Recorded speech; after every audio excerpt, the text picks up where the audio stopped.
My name is Dzikamai Bere. I am the National Director at the Zimbabwe Human Rights Association. As a human rights association, what is important for us in this document is the expanded Bill of Rights, which captures all generations of human rights, including social, economic, environmental, and cultural rights, which is a departure from the previous dispensation that simply focused on civil and political rights. As a nation, when we look back 11 years later on how we have done, there are areas that we have done very well, but there are also other areas that are still lagging behind. Once a constitution has been put in place, we know the next important thing is to defend it. We do know that politicians all over the world, once the constitution is in place, the desire to tear it apart is irresistible. So it falls upon the people whom the constitution refers to as the authors of this document when it says we the people. It then falls upon the people to organize themselves and defend the constitution. And the constitution does make those provisions to allow ordinary people to organize themselves and defend the constitution. As ZimRights, we have been involved in a number of campaigns. We ran the Hands Off the People's Constitution campaign that we ran from 2021 up to 2023 because we saw there was a number of threats against the Constitution. Sadly, we have had some of those threats come to us. A good number of those, some examples, in 2020, in the midst of COVID-19, the Constitution suffered several assaults. First was the overthrow of the legislature through a series of decrees that were passed by the executive on the pretext that we were fighting COVID-19, including suspending elections on the pretext of COVID-19. So we had the ruling party, which was holding its own DCC elections across the country, bringing in crowds, and yet when it came to holding national elections, they thought it was a hazard. So that was an assault on the Constitution. Constitution Amendment Bill number 1, which ultimately became an act, and Constitution Amendment Act number 2. All those were also assaults on the Constitution. And when we were running the Hands Off the People's Constitution campaign, we were faced with Amendment Bill number 2, which we ultimately challenged in the courts, where the government went on to make amendments to the Constitution which affected the power of the legislature to scrutinize foreign agreements.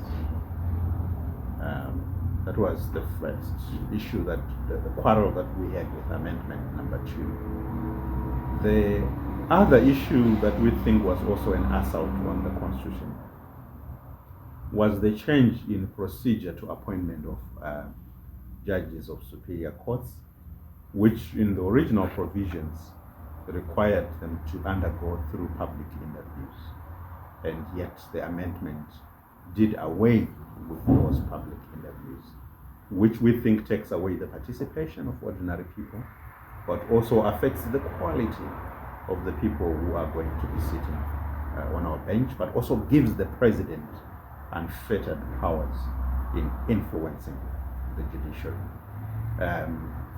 We also saw an illegal extension of Justice Malawa's tenure when he was supposed to end his tenure, and then the amendment allowed him to continue. There were legal battles that were fought, and if you remember, we also ran several campaigns trying to discourage the executive from such an amendment. Why are these assaults on the Constitution important as we reflect on the 11th anniversary of the Constitution. These assaults, they go at the heart of the principle of separation of powers. Now, the principle of separation of powers is contained within the Constitution, and this is very important, so I need to explain this. The principle of separation of powers creates the three arms of government, and that's a system of checks and balances. So we've got the legislature, we have the executive, and we have the judiciary.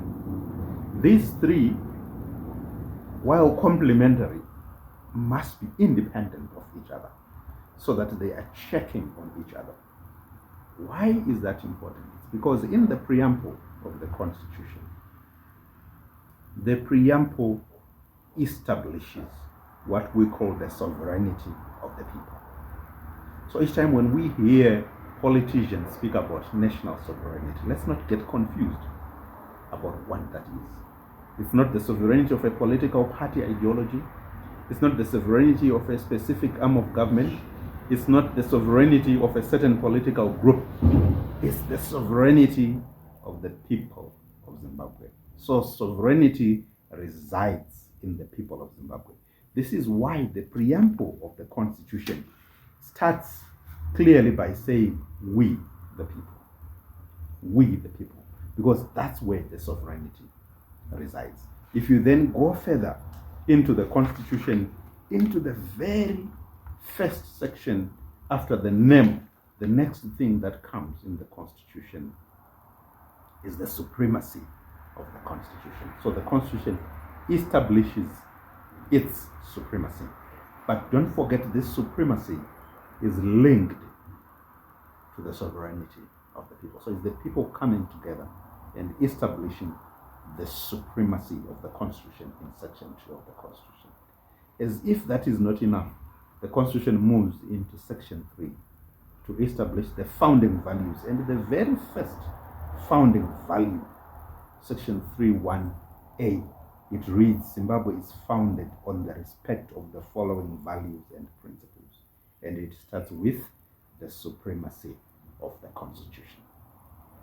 Now, having done that, the Constitution then organizes our government into those three arms: the executive, the judiciary, and the legislature. And when it does that, it also brings in the same principle of the sovereignty of the people.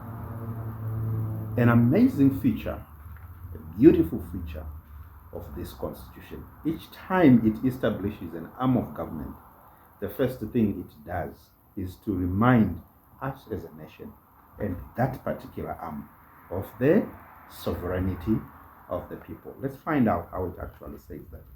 So when the Constitution establishes,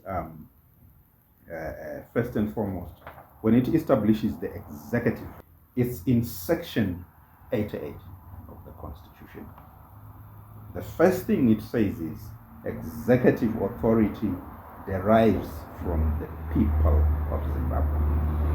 So it is establishing the executive arm of government. But instead of our politicians in the executive growing a very big head, thinking that they are very powerful, the Constitution decides to call them to the sovereignty of the people. So that's what you find in Section 88.1 of the Constitution.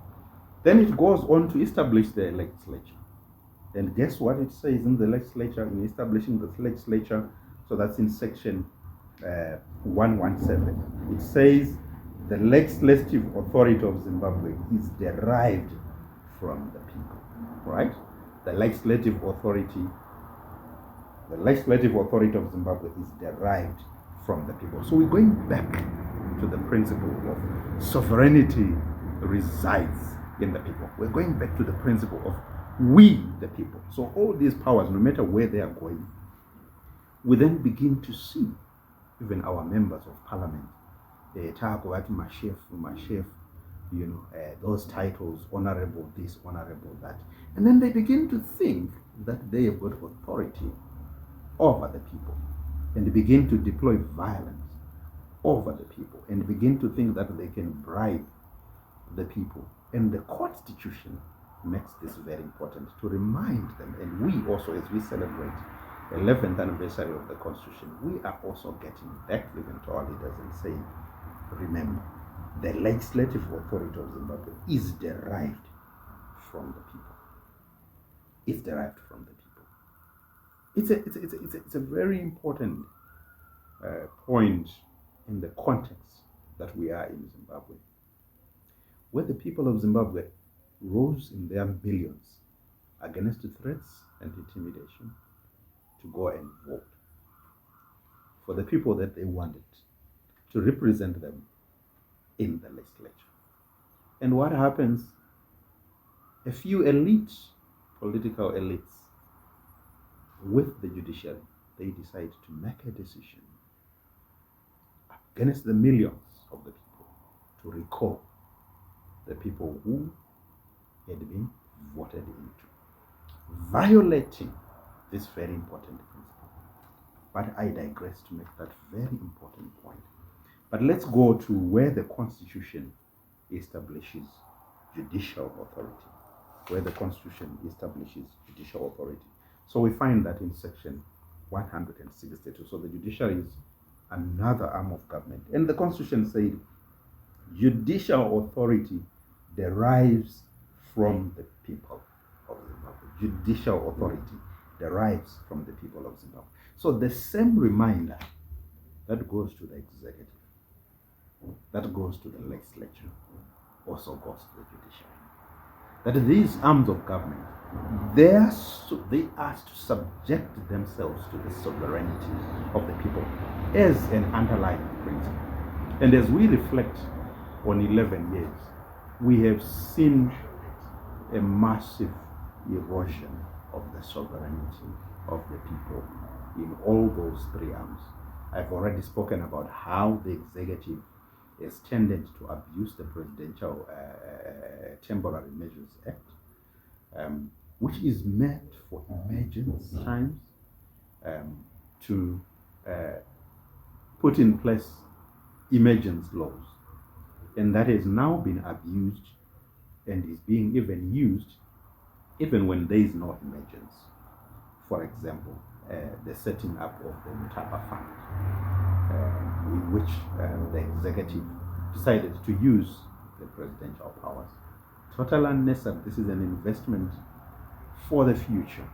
It has to be subjected to debate in Parliament.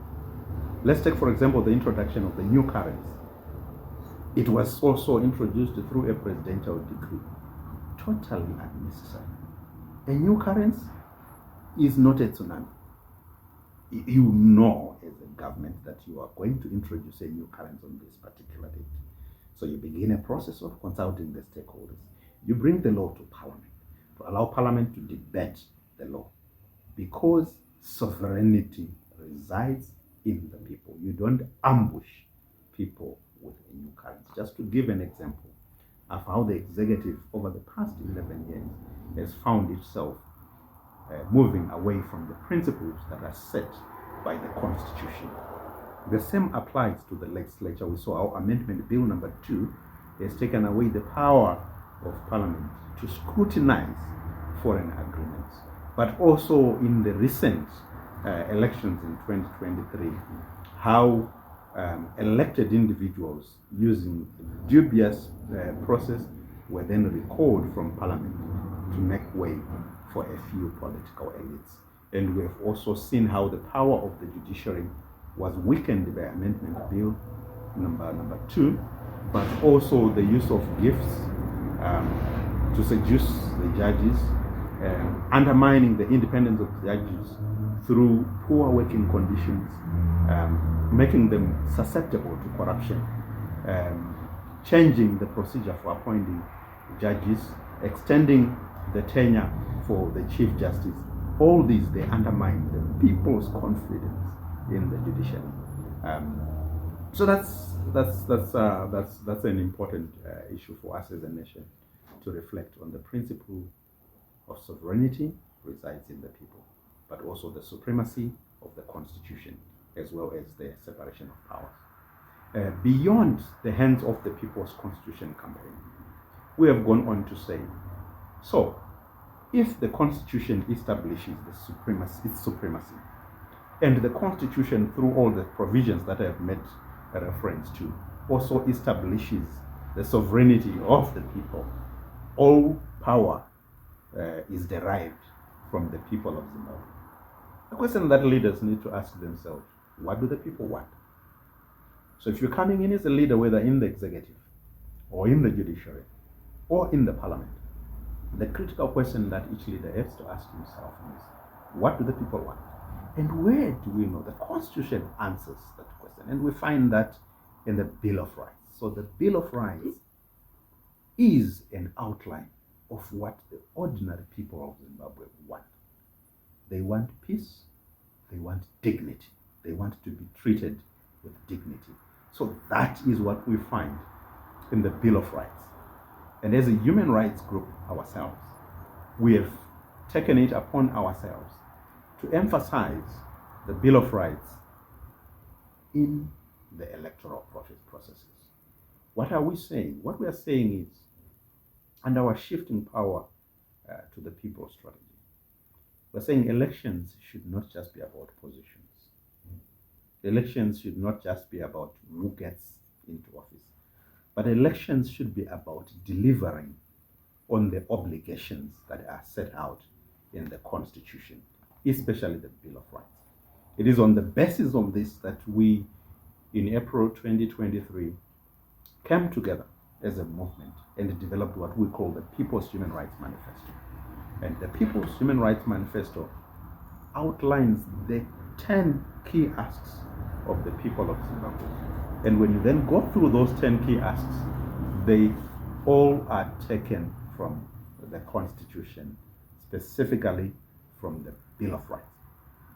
So the People's Human Rights Manifesto is a constitution dialogue and literacy document which takes the Bill of Rights that is otherwise coined in complicated legal language and translate it into the simple everyday needs of the people that you find in the People's Human Rights Manifesto.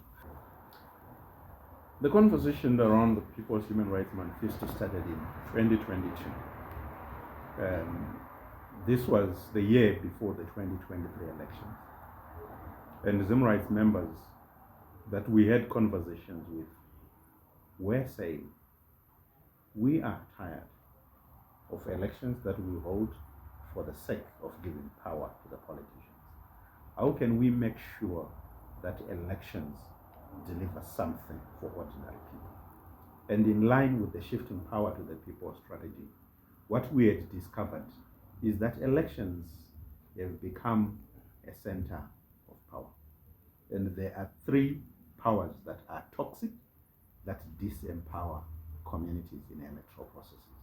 These are one, violence. When elections are announced in Zimbabwe and the political campaign starts, the statistics show us that incidents of violence go up. Intimidation, hate speech. So that's a disempowering power for communities. And usually we have noted that political leaders are responsible for mobilizing violence during political campaigns. They are responsible for hate speech. We have found out that the state media is used as a tool to spread propaganda, falsehoods, and hate speech. And that is violence. It is cultural violence. There is direct violence. There is structural violence. The second power which communities wanted to confront is bribery, where elections are announced, or you see when politicians come, a series of gifts to the communities. We call it vote buying in other spaces. But that is actually disempowering, because each time when there are elections, and communities begin to receive fertilizers and all the things that they don't receive when it is outside the election season, it means there is bribery happening there. The third power is what we call cultism, where we're saying elections in Zimbabwe have become like a beauty contest. It's not about ideas, it's about who, it's not about what. So these three powers constituted the electoral culture in Zimbabwe. And the communities in 2022 reflected around this and say, how do we shift this power? That's when they then came up with a suggestion to say, instead of us waiting for politicians to come with their manifestos, why don't we develop our own manifesto, so that when the electoral season kicks off and politicians are coming to the communities, we can have a fair dialogue where we say, okay, you want our vote. This is what we also expect from you. If we give you our vote, can you commit that you will deliver on these 10 key things? So we then held a number of meetings, consultative meetings, in which we then were able to reduce all the expectations of the communities into 10 key asks that constitute the People's Human Rights Manifesto. So that happened throughout the year 2022.